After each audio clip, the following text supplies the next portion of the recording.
Hello everyone, this is 100 day challenge for 100 tricks and today is day number 42। तो यहाँ पे trick number 42 मैं आपके लिए लेके आ चुका हूँ। बहुत इंपॉर्टेंट चैप्टर ही है hello alkene and hello arenes. इसमें से बहुत ज़्यादा क्वेश्चंस पूछे जाते हैं, तो मोस्ट एक्सपेक्टेड क्वेश्चंस जो neat and JW point of view क्या होने वाले हैं वो चीज़ें हम डिस्कस करने वाले हैं। 10 साल के प्रीवियस पेपर्स एनालिसिस के बाद मैं ये वीडियो बना रहा हूँ, तो पूरा वीडियो एंड तक देखिए, बहुत कुछ आपको जानने को मिलेगा।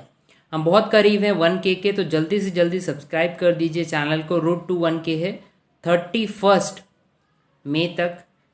हम चाह रहे हैं, हमारा टारगेट है कि ये 1K हमारा कंप्लीट हो जाए, तो चैनल को जरूर सब्सक्राइब कर लीजिए। अब जानते हैं यहाँ पे हम लोग पहला question, among the following the reaction that proceed through an electrophilic substitution reaction is. यहाँ पे क्या पूछा गया है कि 4 रिएक्शंस आपको दिए गए हैं और चारों में से कौन सा ऐसा रिएक्शन है जो इलेक्ट्रोफिलिक सब्सटीट्यूशन के थ्रू आगे प्रोसीड होगा।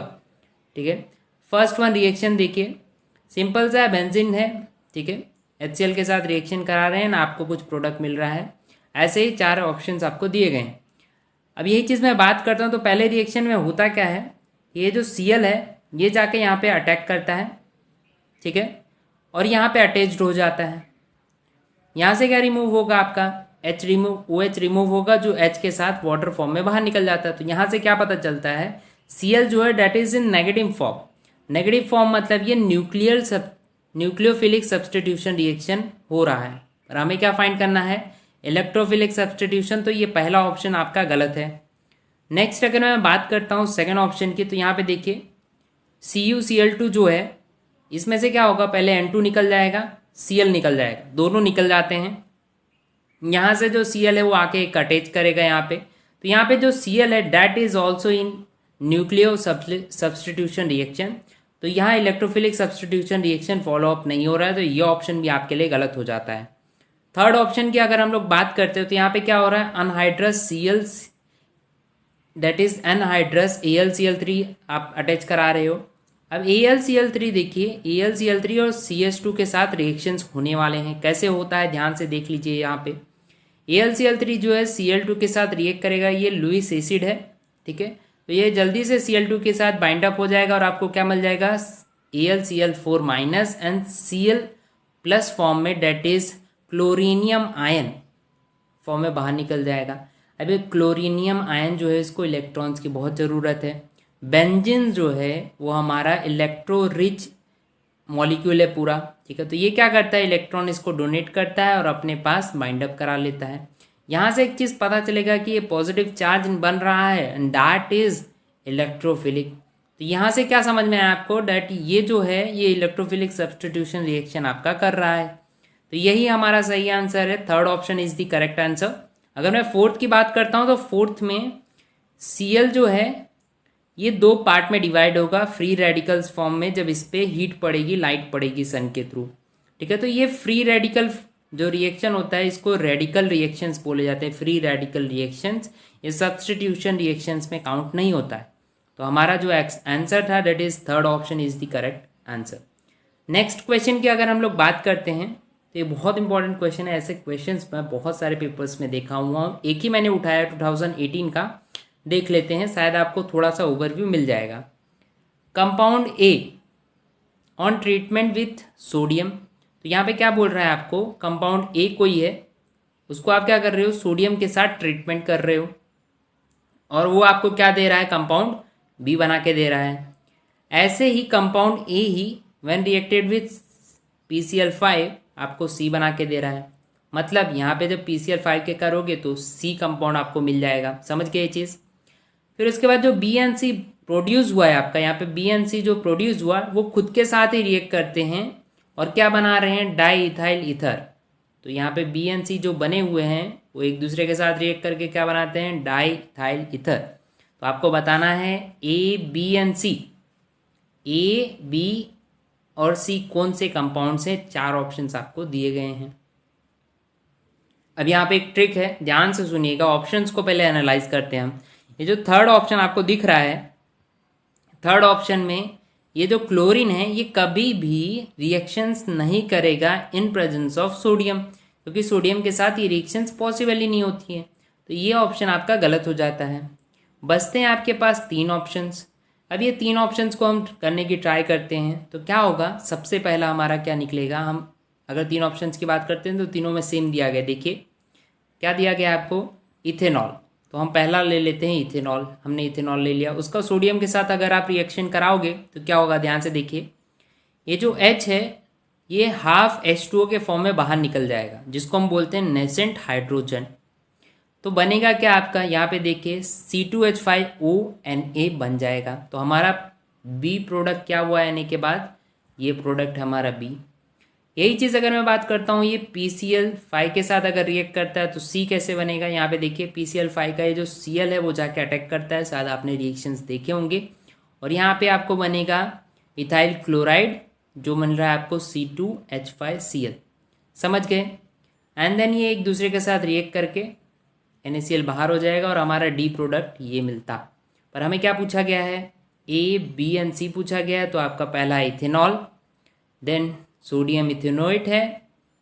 तो हमारा यहाँ पे कहाँ दिख रहा है, ये देखिए इथेनॉल, यहाँ पे आपको सोडियम इथेनोएट मिल जाएगा और यहाँ पे आपको इथाइल क्लोराइड मिल जाएगा। ठीक है, तो ये option is the correct answer. यहाँ पे D option is the correct answer. D answer जो हमारा है वो सही है। नेक्स्ट क्वेश्चन की अगर मैं बात करता हूँ, कंसिडर द रिएक्शन। ठीक है, हमें कोई एक रिएक्शन दिया गया है, ये रिएक्शन आपके पास। अब ये रिएक्शन में क्या बोला गया है, this reaction will be faster in. तो ये रिएक्शन कौन से कंडीशन में फास्ट हो जाएगा, 16 एंड 18 में पूछा गया है। देखिए रिएक्शन क्या है, ये आपका CH3 CH2 CH2 and Br NaCN जो है रिएक्शन हो रहा है। ये NaCN में क्या हो रहा है, ध्यान से देखिएगा। CN जो यहाँ पे अटैक करता है, CN अटैच्ड हो जाएगा और NaBr जो है वो बाहर निकल जाएंगे। तो NaBr बाहर निकल गया और ये अटैक करके आपका प्रोडक्ट बन चुका है। इस रिएक्शन को फास्ट करने के लिए क्या चीज़ आप ऐड करोगे, इथेनॉल, मिथेनॉल, वाटर और DMF। अब इसका एक रूल है, ध्यान से सुनिएगा। एक चीज़ आपको पता चला होगा, ये CN जो है नेगेटिव होता है। नेगेटिव अटैक कर रहा है मतलब ये न्यूक्लियोफिलिक सब्सटीट्यूशन रिएक्शन है। ये चीज़ आपको क्लियर हो गई। अब न्यूक्लियोफिलिक सब्सटीट्यूशन 2 टाइप के होते हैं, SN1 होता है और SN2 होता है। कैसे पता चलेगा आपको कि SN1 है SN2 है, तो एक चीज़ शायद बेसिक आपको पता होगा। तो SN2 जो होता है उसमें प्राइमरी सबसे ज़्यादा स्टेबल होता है, then secondary and then tertiary. तो SN2 के लिए प्राइमरी कंडीशन इज रिक्वायर्ड और SN1 के लिए आपको टर्शरी कंडीशन रिक्वायर होती है। यहाँ पे आपको दिया गया, देखो Br के साथ सिर्फ एक ही कार्बन जुड़ा है, यहाँ मतलब ये प्राइमरी है, मतलब ये SN2 रिएक्शन है आपका। ये चीज़ समझ गए। अब SN2 के लिए बेस्ट सॉल्वेंट, यहाँ पे एक ट्रिक आएगी, प्लीज़ उसको देखिएगा। SN1 SN2 रिएक्शन कैसे सॉल्व किया जाता है, 110% बोलता हूँ, कोई भी क्वेश्चन आपको डाउट नहीं आएगा फ्यूचर में, ये जरूर देखिएगा। ठीक है, यहाँ पे बेस्ट सॉल्वेंट कौन सा है, इसके लिए पोलर अप्रोटिक सॉल्वेंट है, तो वो बेस्ट सॉल्वेंट कंसिडर किया जाता है फॉर SN2। ये याद कर लीजिए, ट्रिक है। ठीक है, और SN1 के लिए polar protic solvent. Polar protic aprotic क्या होता है, अप्रोटिक मतलब जिसमें से H+ बाहर ना निकले, समझ में आया, मतलब प्रोटॉन्स बाहर ना निकले ऐसे सॉल्वेंट्स। तो यहाँ पे देखिए कौन से ऐसे हैं, इथेनॉल में से H+ बाहर निकलता ही है, तो that is SN1 reaction. SN2 reaction ये नहीं है, ये प्रोटिक सॉल्वेंट है। मिथेनॉल जो है वो ही प्रोटिक सॉल्वेंट में काउंट होता है, तो इसको हम बोलेंगे SN1 रिएक्शन। वाटर में से भी H+ बाहर निकलता है, that is also SN1 reaction. जो बचा है हमारे पास that is DMF, that is SN2 reaction. और ये चीज़ आपको यहाँ से क्लियर हो चुकी होगी, अप्रोटिक हमें फाइंड करना होता है फॉर SN2। नेक्स्ट क्वेश्चन जो हम लोग बात करने वाले हैं, ध्यान से देखिएगा। Which of the following biphenyl is optically active. ठीक है, तो ये ध्यान से देखिए, कौन सा ऐसा बाइफिनाइल है। बाइफिनाइल किसको बोलते हैं, जिसके अंदर 2 रिंग हो, ठीक है, उसको बोला जाता है बाइफिनाइल। इन दोनों में से ऑप्टिकली एक्टिव कौन है, तो ऑप्टिकली एक्टिव के लिए एक कंडीशन होती है, वो कंडीशन मैं ही बता रहा हूँ, ध्यान से सुनिएगा। कंडीशन क्या होती है, जो ऑर्थो पोजिशंस हैं इनके, ऑर्थो पोजिशंस जो हैं इनके, वो हमेशा ब्लॉक होने चाहिए। अगर ऑर्थो पोजिशंस ब्लॉक हैं तो ये हाँ ऑप्टिकली एक्टिव कंपाउंड होंगे, और ऐसा कंपाउंड आपको देखना पड़ता है, क्योंकि ऑर्थो पोजिशंस जब ब्लॉक हो जाते हैं तो उनका परपेंडिकुलर प्लेन बनेगा जो नॉन सुपर इम्पोजेबल होगा। मतलब ऑप्टिकली एक्टिव कंसीडर होंगे। तो आपको क्या चेक करना है, ऑप्टिकली एक्टिव बाइफिनाइल के लिए ऑर्थो पोजीशंस ब्लॉक होनी चाहिए। यही एक डी ऑप्शन जो है जिसमें चारों आपको ऑर्थो पोजीशंस ब्लॉक दिखेंगे and that is the correct answer for this question. अब हम लोग नेक्स्ट क्वेश्चन देख लेते हैं, डेट इज लास्ट क्वेश्चन है पूरे वीडियो के लिए, ध्यान से देखिएगा। टू पॉसिबल, ठीक है, दो पॉसिबल स्टीरियो स्ट्रक्चर्स बनाने आपको इस कंपाउंड के विच इज ऑप्टिकली एक्टिव, और बताना है कि कौन सा ऐसा है जो ऑप्टिकली एक्टिव है इन चारों में से। तो ये क्या दिया गया है, इसको हम बोलते हैं लैक्टिक एसिड। इसका स्ट्रक्चर बनाओगे तो आप ऐसे कुछ मिलेगा, date is CH3HOH and COOH। अगर इसी का मैं सुपर इम्पोजिबल इमेज बनाता हूँ तो ये आगे पीछे कर दीजिए, ये इस साइड आ जाएगा और ये इस साइड चला जाएगा। जब इसको इसके ऊपर उठा के रखोगे तो वो सुपर इम्पोज नहीं होगा, यहाँ पे OH दिखेगा एक साइड से। समझ में आया? तो कौन सी इमेज आपको मिल रही है, सुपर इम्पोजेबल इमेज मिल रही है जब हम लोग मिरर के सामने रखते हैं एक दूसरे को। और ऐसे कंपाउंड्स को क्या बोला जाता है, एनेंशियोमर्स बोलते हैं। ऐसे कंपाउंड्स को हम क्या बोलते हैं, इनेंशियोमर्स, ठीक है।